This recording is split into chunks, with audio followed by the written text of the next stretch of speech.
Good morning. I'm Alex Mozet, and you're here on Winner Take All, where we talk about all things tech, monopolies, regulation, and the sort. Today, we're going to talk about there's some Baidu fallout. Wall Street Journal's ragging on Baidu, even though they beat earnings strongly yesterday evening after the market closed, and we're up, I think, at least 8% in after hours trading. We're going to talk about the automotive space. Porsche is doing some Apple Music integrations. Trump is tweeting about, the future of the auto industry. Well, we're going to give you our perspective on the future of the auto industry. A lot of people have been talking about how Verizon sold off Tumblr for $3 million.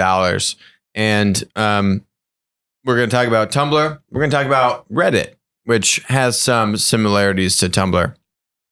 Apple's putting $6 billion into content in the beginning of the streaming wars here. Bad news for Netflix. We're going to dig into that. And lastly, Domino's is going it alone on delivery and not going to use any other delivery apps. Just a horrible decision. So let's rewind the clock onto Baidu. So yesterday we were going over Baidu. Baidu beat on revenue compared to the analyst expectations. They beat on earnings compared to analyst expectations. And this Wall Street Journal article here is saying Baidu, China's private sector bellwether, reports a 62% profit drop. I mean, to me, what they're trying to do here is to kind of, just paint the rhetoric that China's in a lot of trouble and yada, yada, yada. Joined by Nick Johnson, co-author with me on the book Modern Monopolies. But when we were really actually looking at Baidu's earnings, they actually outperformed in just about every metric compared to where the analysts expected them to come in at. So this kind of seems just like a baiting article to me. Well, I think it's not looking at the beat and more looking at the performance, which is still significantly down year over year. So if you're looking at that, from more of a macro perspective as to what happened yesterday, then I can understand where they're getting at, which is, if Baidu's slowing down, this isn't necessarily a good sign. I think a lot of it has to do with increasing competition, though. And as we talked about yesterday, Chinese government regulation, and which is weighing on. Yeah, Chinese so I think that there's a lot of factors to it. Using it as kind of a bellwether for the entire Chinese economy seems like a little much. Yeah, well, so in the automotive world, which is a huge driver of economies in general. Porsche is doing some integration with Apple Music. Baidu also has an operating system for the connected car. And in the US, we've seen a lot of activity with autonomous driving, right? We've seen Google has Waymo. Ford has, what did they buy for $1 billion? Argo AI. Argo AI. Yeah. And GM has Cruise. GM has Cruise. So, and now Ford and VW are doing a JV, and I guess going to try and partner up on their autonomous driving tech. Tesla's been doing autonomy for a long, long time. But here's the interesting thing in the automotive space is autonomous driving is still many, many years away. There's a lot of buzz, but it's still years away before it gets here in a real way. And the key thing that these automakers are trying to do in the interim is to monetize the connected vehicle. Now all these connected vehicles are becoming connected to the internet, and they're saying, oh, well, how can I get a piece of that? How can I let other people integrate into the car and monetize that? And the problem is that none of them have gotten it right. They're trying to enable, like telematics solutions, or I would say a lot of like commercial solutions, right? If you are buying a fleet of vehicles, you're Comcast or you are Hertz, and now you need these tools to manage where the cars are, maybe some keyless entry, kind of like maintenance and repair type of analytics. They're going to sell you those commercial solutions. Problem is, they can't really make any money off of those commercial solutions. They're making pennies on the dollar, and they're charging for API calls. There's no money there.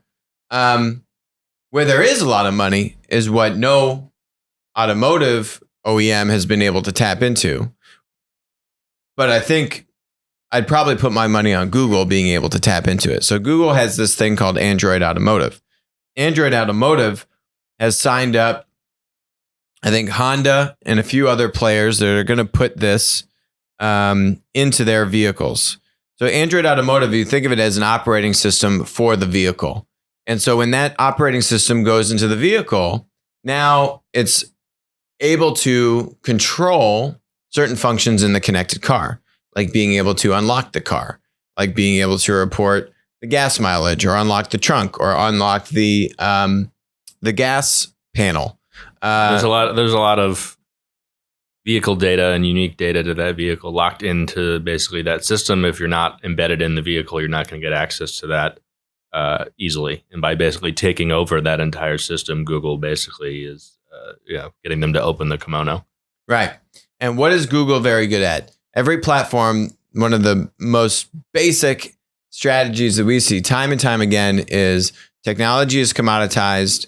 You give away the technology for free to get access to the ecosystem. Right. And exactly so what they did with Android. Exactly. It's exactly what they did with Android. And I think what we're starting to see here is that Google's going to be able to say, hey, tier 2 auto OEMs, here's this thing called Waymo. You don't have autonomous driving technology nearly as good as we do. Right. And it's so expensive and you just have no way to get there. So we're going to give you access to Waymo. You're going to also have to use Android Automotive, put our operating system into your car. And they're going to basically subsidize this and make it very economical for these auto OEMs to sign up. Why is Google going to do this? And this is actually even separate even from the autonomy options here, right? There are so many services going into the vehicle every year. I think we looked at it. There's $1 trillion worth of services going into the connected car every year. That could be things like gas, insurance. Now there's a couple Airbnbs for your car, Turo and Get Around, right? I can rent my car out and make money on the car when I'm not using it. You can get a package delivered to your trunk. There's all of this functionality now that's going into the car. And there's a whole burgeoning group of people that are saying, hey, I'm at work. I'm at my desk during the day. I've got my car parked in the building's parking lot. Could someone come and just deliver gas to my car while I'm at work? I don't need to get gas on the way back. And what these on-demand gas delivery companies are finding out is the economics are actually roughly the same to have a mobile gas truck come to your car and give you gas, as long as they can service enough cars in a given, say, lot, because you don't have all the overhead associated with having prime real estate, having a gas station, having all the other things that come along with that. So the economics of this are actually somewhat evening out. And there's a few on-demand gas companies that have raised tens of millions of dollars. So not huge sums of money, but pretty decent sized sums of money. And so you add all that up, you've got $1 trillion worth of stuff, even before autonomous services come into the arena, not even including things like ride sharing, like Uber and Lyft, right? And so what Google's setting themselves up to do is to go to these third-party tech companies, Turo, Get Around, the on-demand gas companies, the insurance companies, the package delivery companies, et cetera, the maintenance companies to come and do maintenance on your car, all this stuff. And they're saying, hey, wouldn't it be nice if you could let your users unlock their car from your app? Would you pay us fees on that total revenue and give us a cut of the transaction if we could give you this functionality? And the process is so arduous today to get access to the vehicle. Well, even if you even can. Right. If you're even, or I mean, you have to put a lockbox on your car, right, or hack into the vehicle. Right. Basically, you hack into it using the ports on the vehicle to basically plug a device in that can kind of mimic the kind of command and control functionality that you would want to get ideally just from the vehicle. But given that a lot of that stuff is locked down and really only in most vehicle makers' kind of proprietary apps and this kind of stuff, it's not something that any of these companies can really get access to easily. Now, see, if you look at this screenshot here, so this is Android Automotive. Seeing this bottom left here, it's kind of cut off. locking. This to me is the money box. Okay, literally. You enable this connectivity around getting access to the vehicle. There's no other clearer form of gatekeeper. Literally, you are the locking gatekeeper to get into the car. And now you can say, okay, hey, Turo, get around. Hey, on-demand gas delivery companies, package delivery companies, maintenance companies, insurance companies. If I give you the ability to let in your user, or if I'm on Turo and I'm renting my car out to someone, if I'm renting my car out to Nick on Turo, and I can now let Nick remotely get into that car from Nick's Turo app, and I, as the owner of the car, don't have to leave Nick a lockbox or go into my car's app. Or jailbreak my car. Go into my car's app and then let Nick into the car. I mean, just think about the friction in those steps. And the cost in some cases, if you're appending a lockbox to your vehicle, if you're getting these basically jailbreaking devices, they're expensive. And these are the things that the companies like Turo and GetAround subsidize and send to the producers, the sellers in some cases. Yep. And if you could take that cost entirely out of it, then you're saving the money, and that's something they'd pay for. And so I'd be willing to bet that if Google and Android Automotive can get a decent amount of connected vehicles on the road, they need some level of critical mass, like they did with Android and the Open Handset Alliance. So fortunately, they had the threat of the iPhone to basically get all of the other handset manufacturers on board. So I don't think, the car OEMs have much more leverage than the handset manufacturers. But if they can still get a handful of the car OEMs together, pool all their vehicles together, and then give access via common APIs to third-party tech startups that are trying to deliver services into the vehicle, and then they can have a take rate on that service throughput, on that GMV, it's a lock.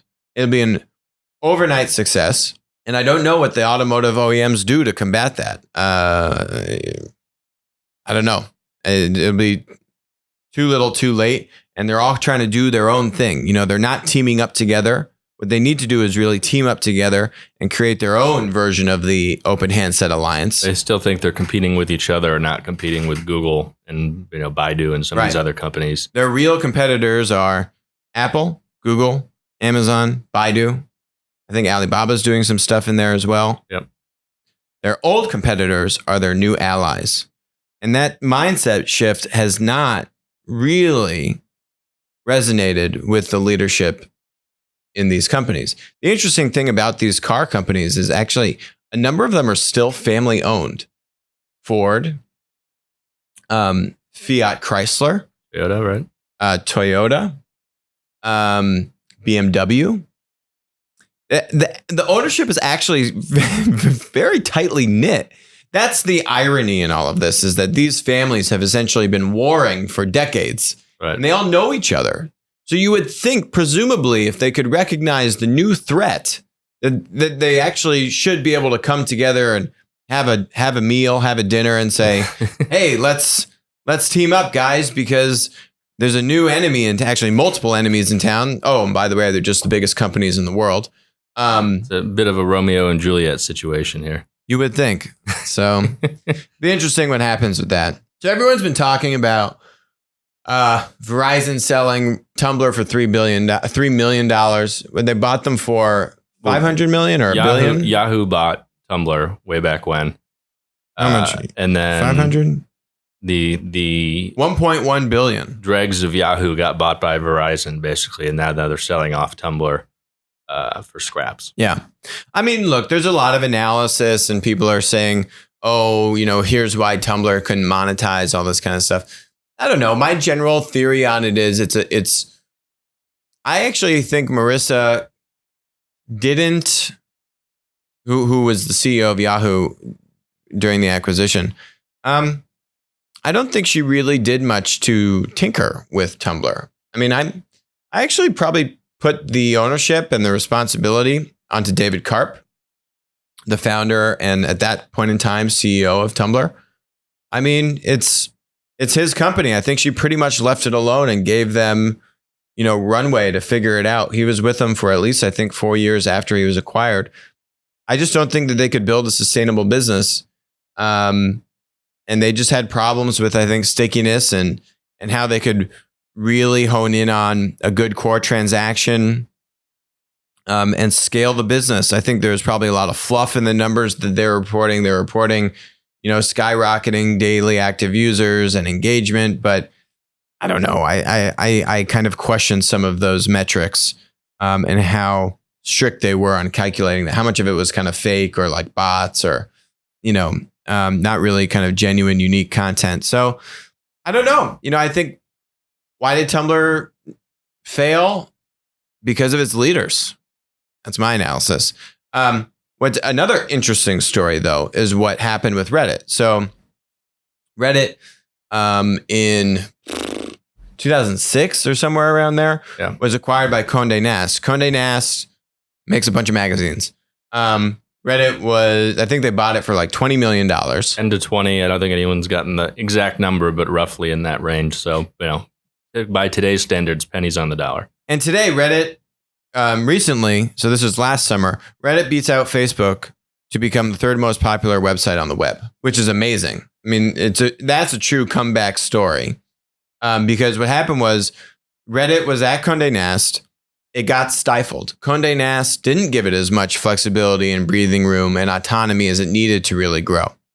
What happened, though, in around maybe 2012, Condé Nast is actually owned by this holding company called Advanced Publications. That's a family-owned conglomerate as well. They spun it out from not within Condé Nast, because if you think about Condé Nast was getting the losses from Reddit onto their P&L, and so they probably weren't too happy about that. They were probably trying to force advertising and try to accelerate monetization and stem losses, which ultimately hurt Reddit's ability to grow and scale. It also was just starved for resources. And starved for... Talking about competing for budget, basically, with all of the other profitable, at the time, business that units were making money. Nast, right. And being judged by the exact same standards. And they said, well, why am I going to put money here? It really wasn't treated as a startup. It was kind of brought in and then put alongside all the other business units. And that ended up them basically, I think at one point, really having to like beg users for money so they could continue to grow. Yeah. So then they spun out under the holding company. They got rid of that pressure to, basically have like quarterly earnings or, hey, what are all these losses doing, hurting my, my P&L for the Condé Nast executives. They got more autonomy. They brought in a new CEO, or they brought the old CEO back in. So they brought in the right leadership. And 6 years later, it's the top 3 website in the United States. So it doesn't just magically say, oh, spin it out, give it autonomy, and then the thing is going to be a success. That's not what I'm saying. But if you don't give these things enough breathing room and you stifle them and you starve them of resources, or you try to cram monetization and ads too soon, too aggressively, too soon, then you're just handicapping yourself. So you're not even giving them the ability. You're not setting them up for success to even have a shot at being a breakaway success.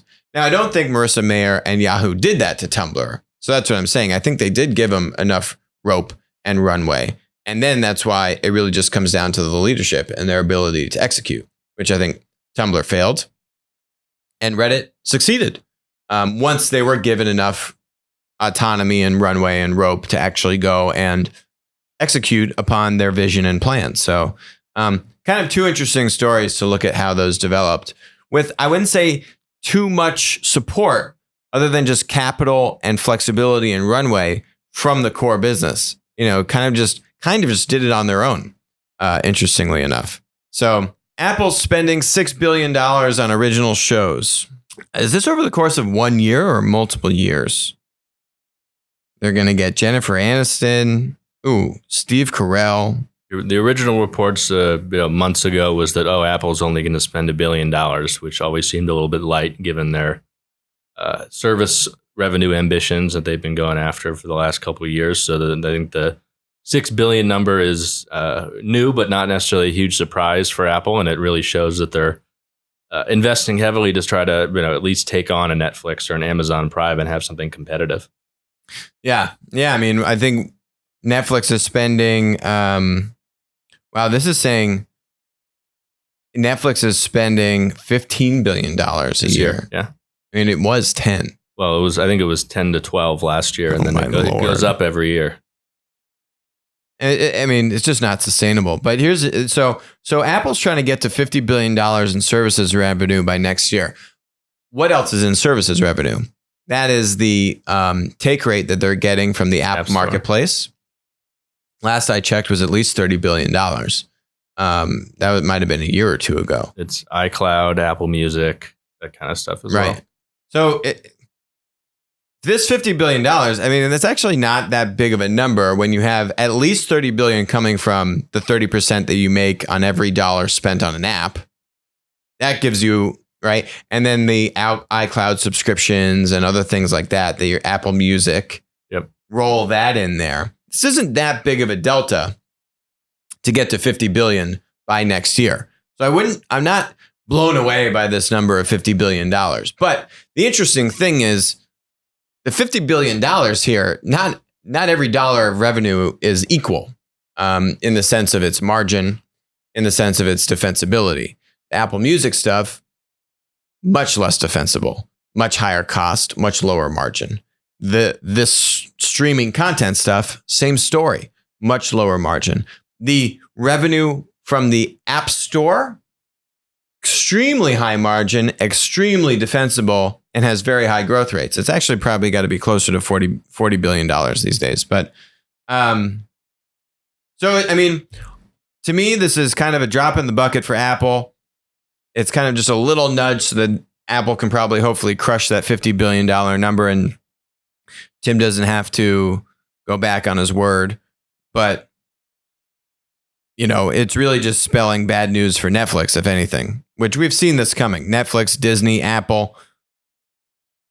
Yeah, Netflix is just in a tough spot. Everyone's AT&T, piling in. Comcast, now maybe CBS and Viacom, now that they've merged. Yikes. Someone else that's kind of trying to pull a Netflix on everyone would be Domino's. And by pull a Netflix, that's not a good thing. Domino's Pizza is going it alone on delivery. So yes, Domino's has their own in-house delivery infrastructure. And yes, they don't have to pay the fees to these food marketplaces like Grubhub, and I don't know what else is in like Strong in suburbia. I mean, but there's Domino's in the city. Uber Eats. Caviar is now acquired away from Square, DoorDash. I mean, the space is just becoming more aggressive, more consolidated. What does that mean? They're getting deeper penetration. They're moving deeper into suburbia. It's just going to become a more prominent part of the daily routine of the American consumer to order a meal. And this is the point in time that Domino's decides to go off of the meal delivery apps. I mean, you should have done this 5 years ago and then tried to starve out the delivery apps and create your own presence. And hey, maybe actually open it up to other delivery, but and create a platform, but whatever. Now you're going it alone after you can see just how dominant these things are. I don't know. It doesn't make any sense. What's the thing to me that's interesting with this is it kind of is like what we saw with Sonder on Airbnb somewhat, where you have companies looking at Airbnb, and you could kind of draw a corollary to food delivery apps, right? Where if you can kind of build a brand, if you can build a like direct to the food delivery marketplace restaurant or brand, just like what Sonder is trying to do on Airbnb, where it's saying, I'm going to buy an apartment building. I'm going to retrofit all these apartments to the same quality and standards and vibe. I'm going to list all of these apartments on Airbnb. I'm basically trying to become the hotel brand on Airbnb. I wonder if there's a play or if there are restaurants doing that. There definitely on food delivery there apps. Definitely are. You have a lot of these companies popping up that basically do commercial kitchens with no storefront, and all they do is deliver on these food delivery apps. That's all they do. So they don't have to pay for prime real estate and locations.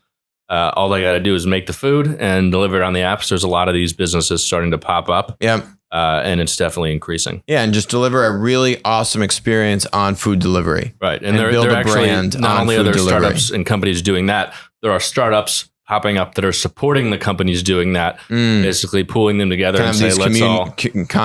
kind of like a WeWork for commercial kitchens kind of thing. There's a few startups doing that kind of thing, pooling resources, bringing people together.